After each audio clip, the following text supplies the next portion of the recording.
Et si la prochaine grande défaite d'une armée ne se jouait pas à coups de canon, mais dans la pénombre d'un atelier oublié, loin du tumulte des combats?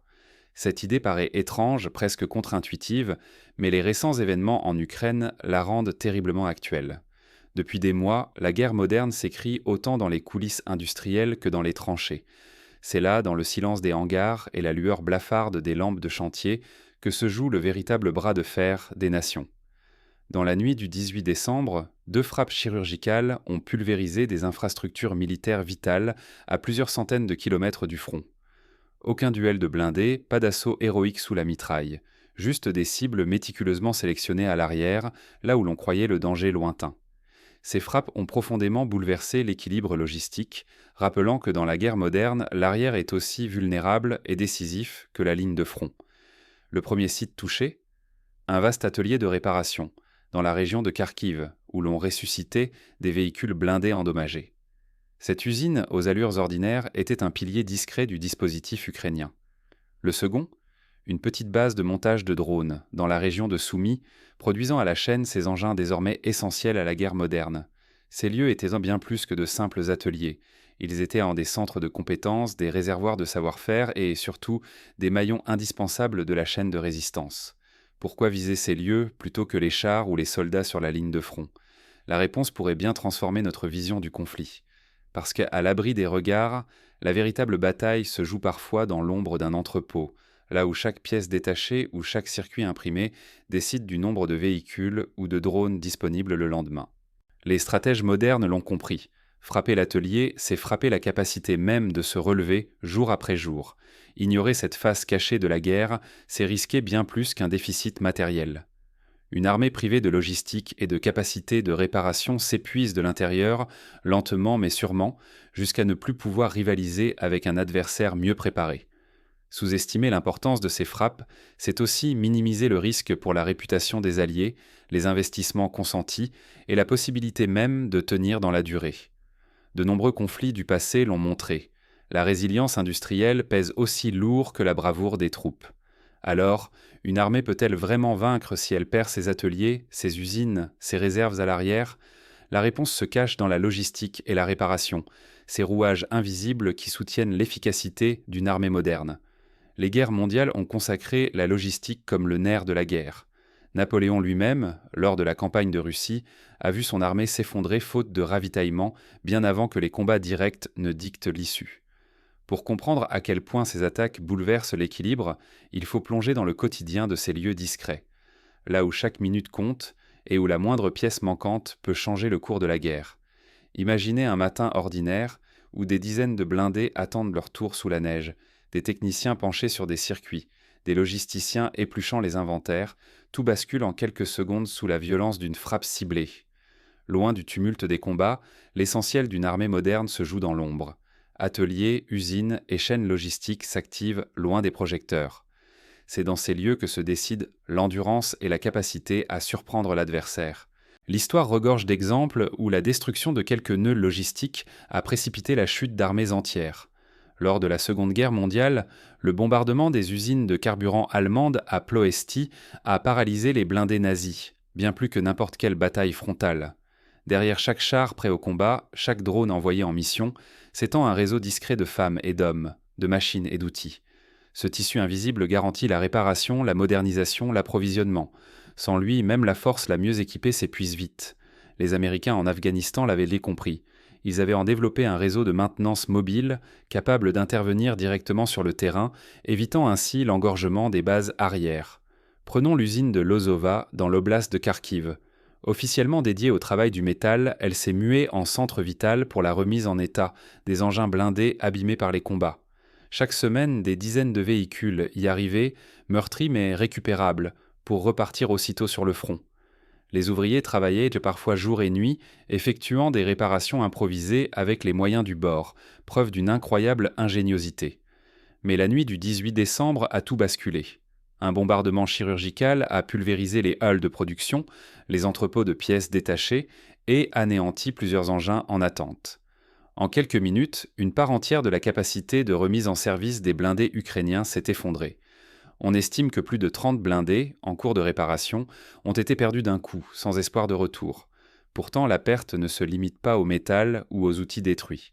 Lozova concentrait un savoir-faire unique, soudeur aguerri, ingénieur capable de ressusciter un char hors d'usage, logisticien habile à trouver des pièces introuvables. Leur disparition ou leur dispersion est une blessure profonde, impossible à guérir du jour au lendemain. Les grandes batailles de l'histoire témoignent de cette vérité. La perte d'un centre d'excellence humain est souvent plus grave que celle de tout l'acier du monde.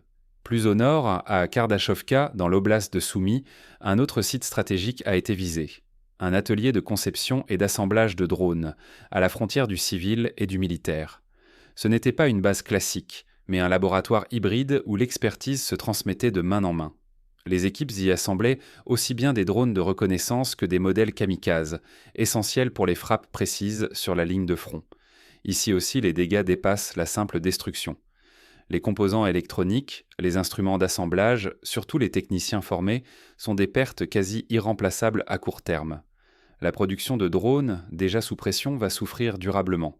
Il faut parfois plusieurs mois pour reformer un opérateur de drone et la perte d'un stock d'électronique souvent importé ne se compense pas en quelques jours.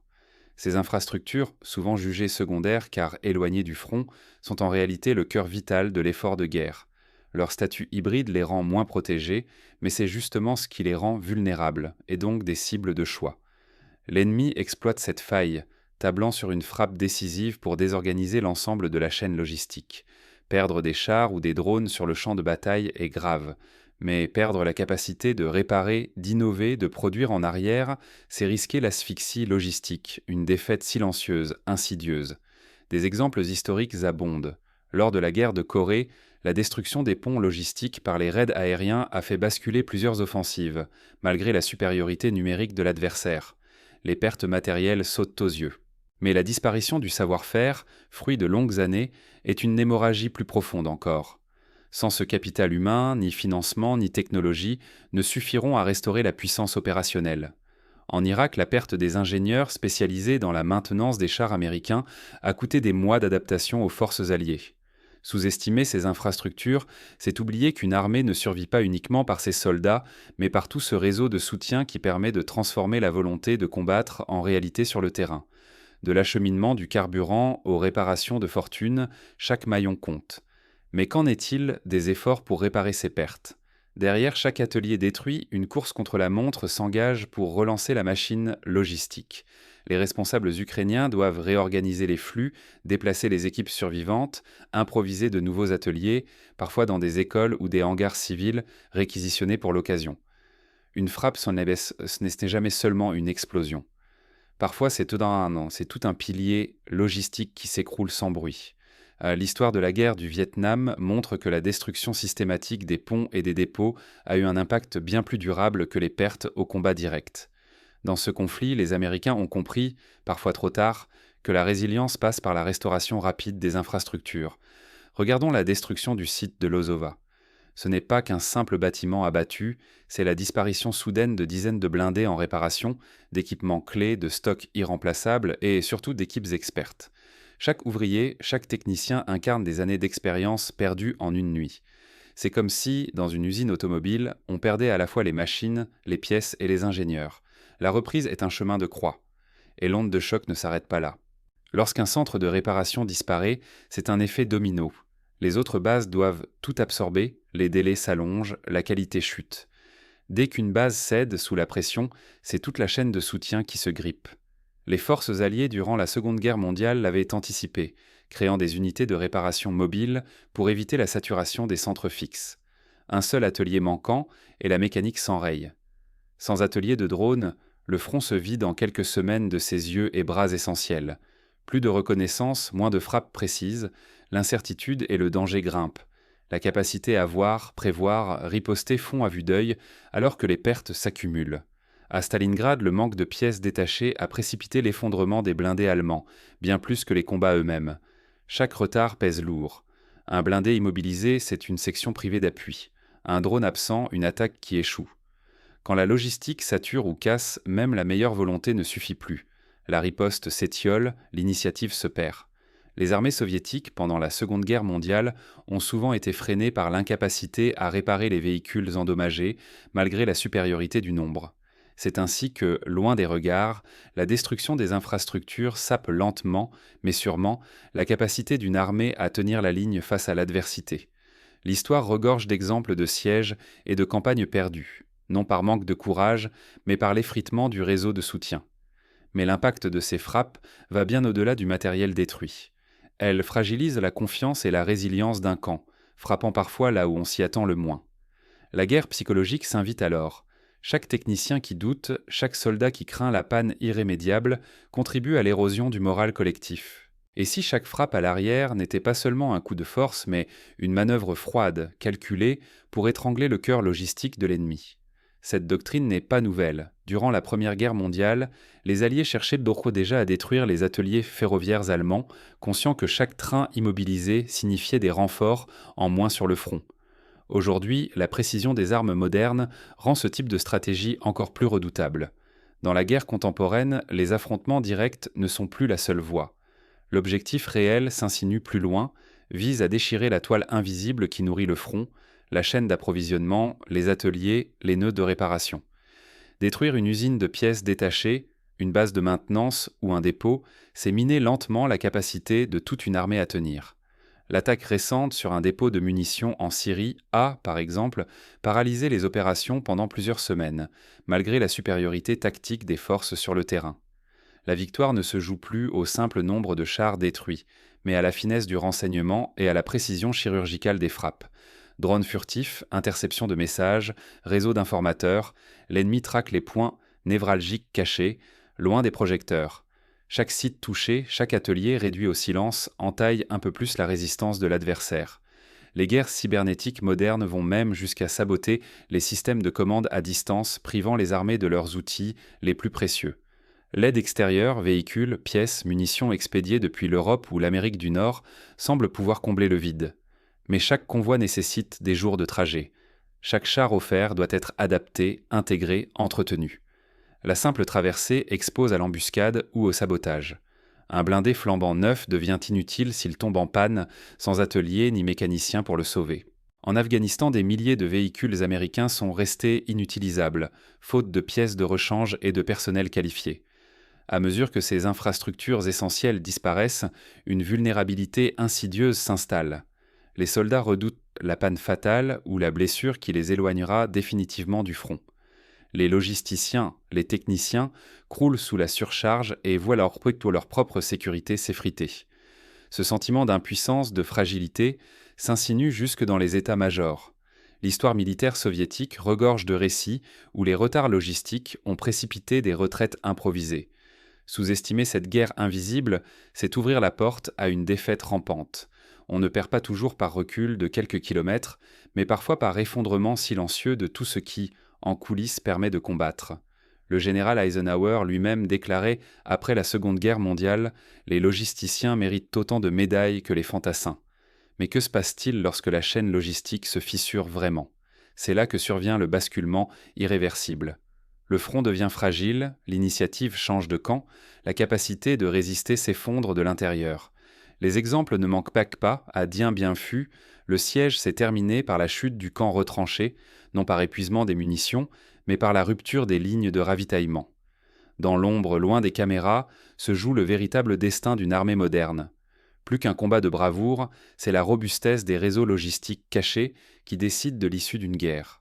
En Ukraine, chaque frappe sur une usine de réparation ou un atelier de production rappelle brutalement que la destruction d'une seule infrastructure peut ébranler tout l'édifice de la résistance. Les stratèges israéliens, lors de la guerre des 6 jours, avaient anticipé ce risque en dispersant leurs stocks et ateliers sur tout le territoire. Première leçon, il est crucial de décentraliser et de disperser les moyens de production et de réparation. Concentrer ses ressources en un seul lieu, c'est s'exposer à tout perdre d'un coup. Des ateliers mobiles, des sites camouflés, des installations disséminées deviennent essentiels pour limiter les pertes, maintenir la continuité et surprendre l'ennemi. L'armée américaine, durant la guerre du Golfe, a utilisé des ateliers sur roues capables de se déplacer au gré du front. Deuxième priorité, renforcer la défense anti-aérienne autour des sites critiques et verrouiller la sécurité des informations. Les adversaires guettent à la moindre faille, surveillent chaque mouvement d'appareil ou d'expert. Cela exige une vigilance constante, des protocoles stricts et la protection absolue des itinéraires et plannings sensibles. Les Britanniques, durant la Seconde Guerre mondiale, ont développé des leurres pour tromper la reconnaissance ennemie et protéger leurs principaux ateliers de réparation. Mais la guerre, c'est aussi un défi humain. La perte d'ingénieurs, de techniciens ou d'opérateurs de drones crée des lacunes qu'on ne comble pas du jour au lendemain. Former en urgence une nouvelle génération devient aussi vital que d'acheminer des armes. Il faut des programmes accélérés, mais aussi fidéliser et protéger ceux qui détiennent déjà le savoir. L'exemple du programme de formation express des pilotes de drones américains après 2010 illustre l'importance de l'anticipation. Aujourd'hui, remporter la guerre ne dépend plus seulement du courage ou de la technologie. La capacité à réparer, à faire circuler le matériel, à dissimuler ses ressources pèse autant que la puissance de feu. Qui néglige ces infrastructures s'expose à un lent effondrement. Même avec la supériorité tactique, l'arrière défaillant condamne l'avant. Les armées les mieux équipées, comme celle de l'Allemagne en 1944, ont sombré faute de carburant et de pièces. Ignorer l'adaptation, négliger la relève ou la protection des équipes, c'est risquer de perdre l'avantage, de gaspiller des ressources cruciales et voir tout l'effort de guerre s'enliser sans retour. La guerre de Corée a montré que la capacité d'adaptation logistique était un facteur clé de survie pour les troupes isolées. Mais même ces mesures ne suffisent pas à garantir la résilience sur le long terme. Il faut encore affronter un autre défi, plus insidieux et tout aussi décisif. La capacité à anticiper la prochaine frappe, à réinventer sans cesse ses méthodes, à tirer profit de chaque répit pour renforcer ses arrières.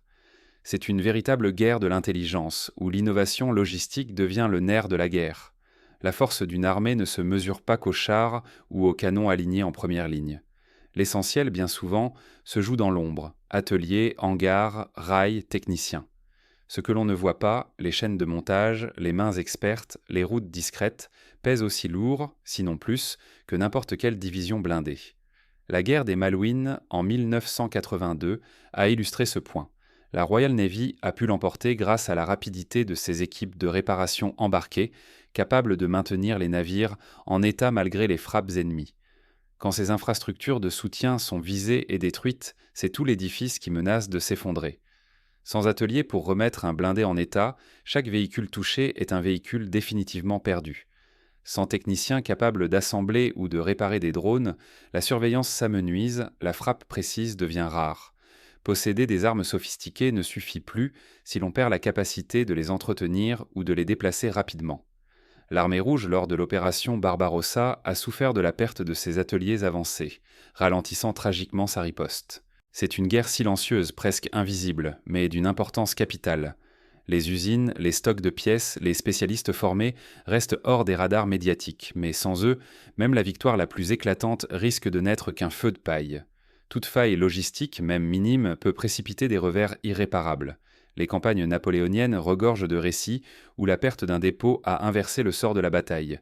Ignorer la logistique, c'est risquer de tout perdre, même en remportant des batailles spectaculaires sur le papier.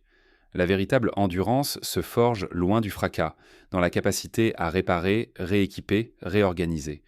Reléguer ces enjeux au second plan, c'est courir vers l'épuisement, gaspiller des milliards, décevoir les alliés et peut-être à la fin perdre toute initiative.